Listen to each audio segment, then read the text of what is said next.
it's Desiree and welcome to day 3 of our Christmas series. Today I'm going to focus on Sizzix, and I fell in love with this pillow box. Now, remember that the products that I'm using are from my stash. They could be new, they could be previous.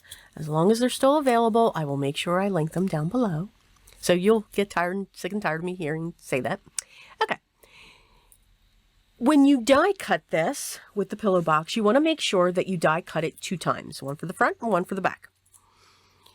And I just get the score lines moving just a little bit. So you have a tab on each of the sides of the pillow box, and this is the perfect size for a gift card. It's also the perfect size to put some treats inside there. Can make it a tag. This is great to make a few of these for people at work. And on the tabs, okay, back to the, away from the ideas, back to the card or the pillow box. I'm adding some double-sided tape, and I'm making sure I filled up that tab. I'm removing the release paper, and then we're going to connect the 2 sides together. So what I like to do is fold it in on the one side and then push down. Push the 2 sides together, and you'll see that the curves of the pillow box will automatically form as you have it pushed in on each side. I would also suggest that when you're using double-sided tape, just add a little bit of glue as well, because that double-sided tape can become loose and the 2 sides can come apart. Ask me how I know that. I checked it after a couple days that I made it, and it was apart. So just add some glue to that. I'm digging into my stash, and I grabbed some about 1 inch thick of organza ribbon, and I'm going to add some double-sided foam squares to one side. And also with this set, the pillow box and poinsettias, of course it has poinsettias. And I love to twist and bend my paper when it comes to layering dies, especially when they're florals. It just adds that little bit of dimension. And that little bit of shape. Do you have to do this? No, you can keep them flat if you'd like, and you're still going to get great results. I'm going to come in with my stylus just to push in on the center so that they curl up. You could use the round end of a pen as well if you don't have one of those styluses. I'm using my Beacon Kids Choice very thick glue. I always use this glue when I'm putting my layers together. It's so thick that when I push down into the center after I have my layers together, that form of the glue around the outside keeps them stable and allows them to hold on to the shape. They don't flatten out. So again, I will have that glue linked down below as well. I'm now turning the flower over, and I'm adding the leaves of the poinsettia. Now, the poinsettia actually starts out as green, and then those green leaves turn into the color of the poinsettia. So it's all leaves, which is pretty cool.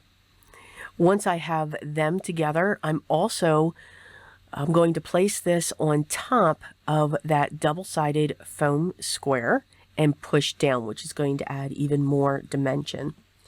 I'm going to add another double-sided foam square on the other side and then get that placed where I have that pencil mark on my pillow box. I'm going to wrap this around and then just tie that into a bow, and that's what will keep our pillow box closed, this piece of ribbon. And you can use whatever you have. You could use twine, you could use baker's twine, whatever you have. The ribbon that you use to wrap your presents, you could use that as well. I'm taking a small piece of cardstock here, and I'm just cutting it into the shape of a tag. So I'm cutting off a corner and then flipping it over to the other side. And I'm going to go around with my vintage photo, and then I'm going to stamp that with a sentiment.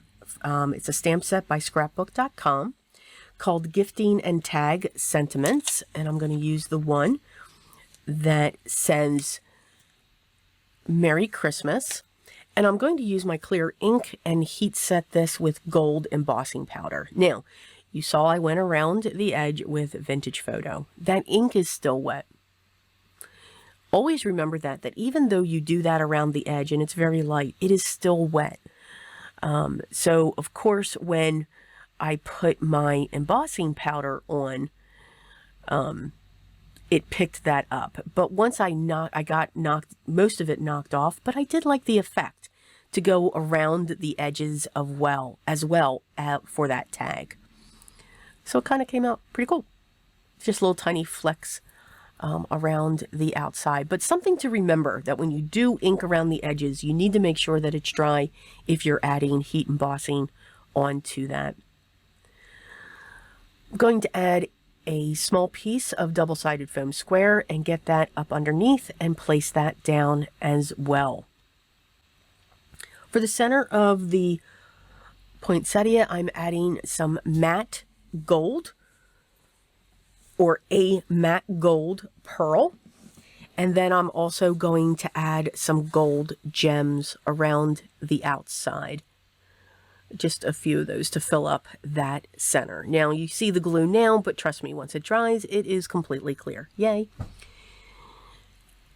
And we'll just add those to the outside. And that is our pillow box. Again, doesn't always have to be a card, but you could take this idea and put it on a card. You know, take your ribbon and then just add the poinsettia to it.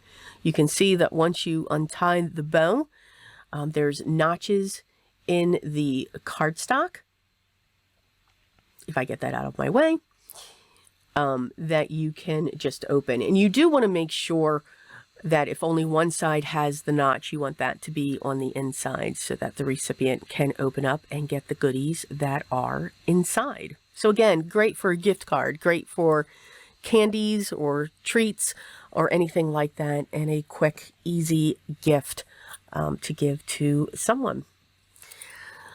So I hope you enjoyed day 3. Again, focus was on Sizzix, and again, it's a pillow box. Fun to decorate. The products that I used will be listed down below in the video description, and if you have any questions or comments, please make sure you leave those down below as well, and I will make sure that I get back to you as soon as I can. I hope you'll stay tuned for day 4. That will be up soon, and I hope you're enjoying the little surprises that are arriving at midnight. Enjoy this time, have fun. I hope you're enjoying getting ready for the holidays, and I hope you're giving yourself time to create your art. It will help during this time. While it's fun, it can be stressful, but always remember what's most important. Always be creative, guys, and I will talk to you on day 4. Till then.